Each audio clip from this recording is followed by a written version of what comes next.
நான் வெற்றியா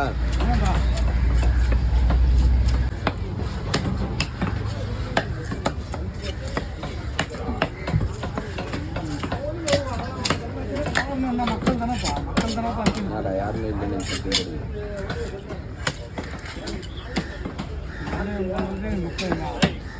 போயிட்டாடா நோந்து போயிட்டா அப்படியே வெயில் அடிக்குங்களா அதனால தான் மற்றபடி வேறு ஒன்றும் இல்லை நீங்களாம் சேர்ந்து ஒரு கூலிங் சீட்டு போட்டு விட்டாதான் முன்னாடி ஒரு சீட்டு மேலே இருந்தது சீட்டில் நீங்களாம் மொத்தமாக யூடியூப் சேனல்லாம் சேர்ந்து எங்களுக்கு ஒரு கூலிங் சீட்டு போட்டு விட்டாதானே கூட்டார் யோனு ஏன் பிரபா போய் சொல்லுங்க போட்டு கொடுக்க மாட்டேங்கிறீங்க கவி ஃபோன் வச்சு சொன்னா அப்போதான் சுத்தமாக வச்சுக்கணும் இடத்துல சுத்தமாக வச்சுக்கணும்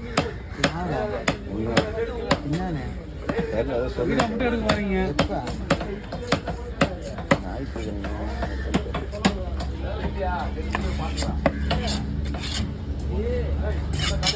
போடி பண்ணல